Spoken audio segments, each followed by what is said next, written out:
नमस्कार, ppm time देख रहे हैं आप। मैं हूं शिवांगी आपके साथ।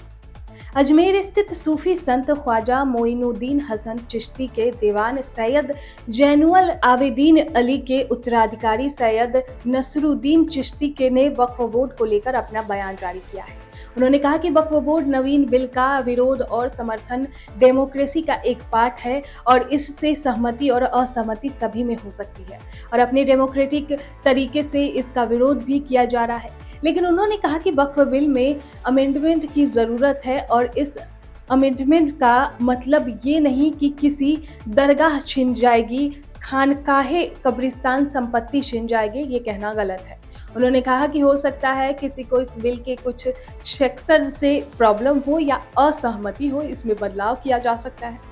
इसे लेकर सरकार का कोई जल्दबाजी नहीं है, वो पहले भी सभी से बातचीत करके बिल लाई और जेपीसी में रखा गया और सभी को सुना भी है। आज भी वो सभी को सुनने के लिए तैयार है। उन्होंने कहा कि उन्हें पूरी उम्मीद है कि इस बिल के आने के बाद वक्फ में मामलों में ट्रांसपेरेंसी आएगी, वक्फ की प्रॉपर्टी सुरक्षित रहेगी और वक्फ को किराया भी अतिक्रमण हटाने के बाद बढ़कर मिलेगा, जिसका इस्तेमाल कौम को आगे बढ़ाने के लिए किया जा सकेगा।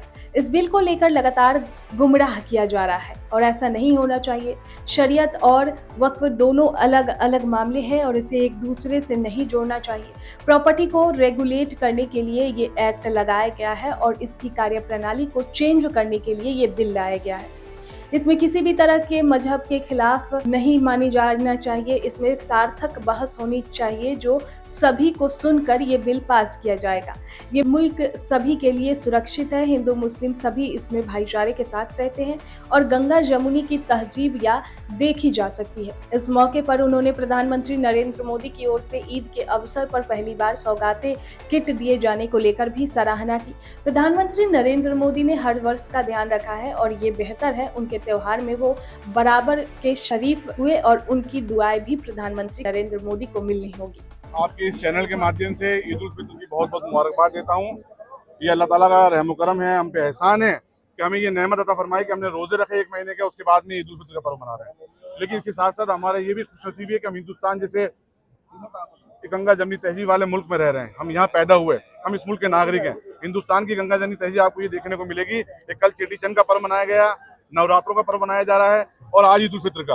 मुझे पूरे यकीन है हिंदुस्तान में तमाम जगह यही नज़ारा आपको देखने को मिलेगा कि तमाम मजहब के लोग एक दूसरे को मुबारकबाद दे रहे हैं। कोई नवरात्रि की दे रहा है, कोई चेटी चंद की दे रहा है, कोई ईद उल फित्र की दे रहा है। मैं तीनों ईद पर्व के पूरे देशवासियों को मुबारकबाद देता हूँ।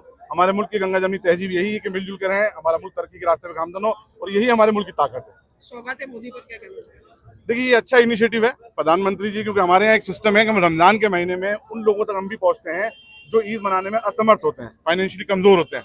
और हम समझते हैं कि हम अगर उनके घर में कुछ पहुंचाएंगे तो हम उनके त्यौहार में बराबर के शरीक हुए। और मोदी जी ने वही as a prime minister of India देश का नेतृत्व करते हुए वही रोल अदा किया है कि सौगात मोदी लोगों के घर घर पहुंचाई 22 लाख मुसलमानों तक।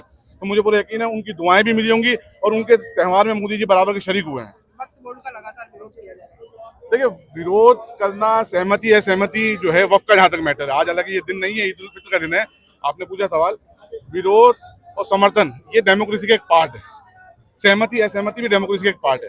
कोई कॉन्स्टिट्यूशन तरीके से, संवैधानिक तरीके से अगर कोई प्रोटेस्ट करता है तो करे, उसको कोई दिक्कत नहीं है। लेकिन जहाँ तक वक्फ का मेरा मानना ही है कि वक्फ में अमेंडमेंट की जरूरत है। देखिए, वक्फ का मतलब ये कतई ये नहीं है कि लोग ये कह रहे हैं कि मस्जिदें छीन जाएंगी, खानकाएं छीन जाएंगी, कब्रिस्तान छीन जाएंगी, ये कहना गलत है। हो सकता है कुछ सेक्शन से उनको प्रॉब्लम हो, ये असहमति हो, ये डेमोक्रेसी का पार्ट है। और सरकार को कोई जल्दबाजी नहीं है। सरकार ने बहुत तसल्ली से इस बिल को लाई थी। सरकार ने बाकायदा जेपीसी में ये बिल दिया, जेपीसी ने बहुत पेशेंटली सबको सुना है और उसके बाद में अब ये बिल पेश करने जाएंगे। मुझे पूरा यकीन है कि ये बिल आने के बाद में वक्फ के मैटर में ट्रांसपेरेंसी आएगी और उसकी प्रॉपर्टी को प्रोटेक्ट होगी और जो किराया इंक्रोचमेंट जो सबसे कम है, ज़्यादा हो चुका है वक्फ के अंदर, वो इंक्रोचमेंट हटेगा और वक्फ का किराया बढ़ेगा जो कौम के लिए काम आएगा।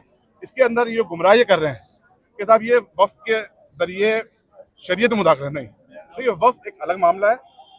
वक्फ के मामला बिल्कुल अलग होते हैं, वो शरीयत से मामला हैं। लेकिन वक्फ को मैनेज करने के लिए और उसकी प्रॉपर्टी को रेगुलेट करने के लिए 1954 में कॉन्स्टिट्यूशन के तहत एक एक्ट लाया गया था और उस एक्ट के अंदर सिस्टम बनाया गया था वक्फ बोर्ड का, सेंट्रल वक्फ काउंसिल का सिस्टम 1964 बना। तो वक्फ बोर्ड के अंदर सीईओ होता है, चेयरमैन होता है, मेंबर्स होते हैं। तो उसकी कार्य प्रणाली को चेंज किया जा रहा है और इफेक्टिव बनाया जा रहा है। इसमें किसी से मजहब की कोई मुदाखलत नहीं मानी जानी चाहिए, मेरा मानना ये है। और मुझे उम्मीद है कि एक सार्थक बहस होगी पार्लियामेंट में, जब बिल पेश होगा और सबको सुनने के बाद में एक अच्छा बिल पास होगा। योगी आदित्यनाथ ने कहा है कि मुसलमानों के बीच में हिंदू सुरक्षित नहीं। नहीं, मैं इस बात से इत्तेफाक नहीं रखता। देखिए, इस मुल्क में सब सुरक्षित है। ये मुल्क बिल्कुल सबके लिए ही उतना सुरक्षित है जितना मुसलमान के लिए, जितना हिंदू के लिए, और हम सब मिलजुल के रह रहे हैं। गंगा जमनी तहजीब है। आप देख रहे हैं यहाँ पे हिंदू भी मौजूद है, मुसलमान भी मौजूद है। अब उनका पर्सनल व्यू होगा, मैं इससे इत्तेफाक नहीं रखता।